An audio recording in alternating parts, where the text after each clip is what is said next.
Hello ka-purple, magluto tayo ng Chinese dish with matching mga ingredients nila. So magluto tayo ng mix na pork at saka chicken. Ayan, so mayroon yung pork natin, i-saute natin siya ng maigi para isangkot siya kumbaga. So ito na siya, para masangkot siya ang ating pats. Ayan. So, tustahin ko siya sa purple. And then, lagay din ang ating chicken. So, gusto ko siyang matusta siya. Para lumabas yung kanyang sariling manchika. Ayan. Ito na siya ang purple. And then, takpan lang natin siya. Yan. Pag natusta na siya, ka-purple, lagyan na natin ang ating bawang at saka sibuyas. Yun, halo-halo ulit. Habang natutusta, nagigisa din yung ating bawang sibuyas. The reason kung bakit ko nilagay yung karne una, before yung bawang sibuyas, gusto ko kasi mag-crispy yung masangkot siya yung karne. Ayan. Mas maano siya, mas malasa. Halo-halo lang ka-purple. The next is yung ating ampalaya. So, ito siya. Oh. Gisa-gisa ko yung ating ampalaya ka-purple. Ito, no? Ito.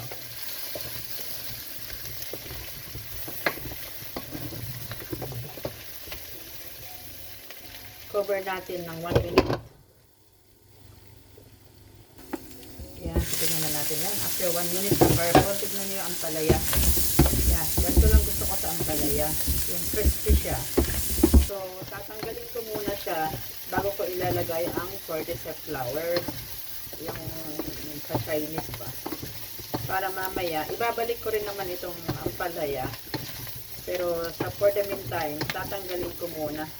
Kasi nga ilalagay ko yung ating cordyceps. So ito na siya ka-purple. I-set aside ko muna to. Tignan nyo yung kulay niya. Yan, i-maintain ko yan. So after that, meron pang isa. Lagyan ko siya ng paminta.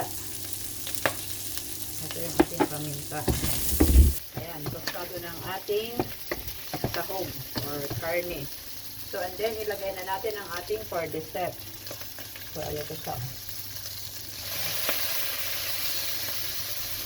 Then, yung water na ilalagay din natin. Pero, isangkot sa ko muna siya. Ito siya. Very healthy po ito ka-purple. Itong, protina. Itong cordyceps. Sa Chinese po ito ka-purple. And then, lutuin natin siya ng mga 3 to 5 minutes itong cordyceps. Malambot na siya eh. Kaya lang kailangan natin iluto siya. So, wala po muna akong ilalagay dyan na pampalasa. Siguro asin lang po muna or toyo. Pero mamaya na lang po. And then, bago ko po siya tatakpan, ibalik ko yung kanyang water. Kasi itong water na to, yung pinagbabaran, nandyan din po ang kanyang lasa. So, malinis po yan. Dahil binabad ko yan. Pero bago po yung pagbabad na yan, hinugasan ko po muna siya. So, ready na po siya. Iluto natin siya ng 3 minutes. Then, after 3 minutes, ibabalik natin ang ampalaya. So, see you later. So, tignan natin after 3 minutes. Ano siya kapag. So, let's see. Ayan. Ganda na. So, dahil nag-reduce na rin yung kanyang sabaw, ibalik natin ang ating ampalaya. Ayan, very soon. Ganyan ang ginawa ko. Technique yun ka-purple para hindi ma-overcook ang ampalaya. Which is masarap din ang ampalaya pagka crunchy-crunchy siya. So, ayan.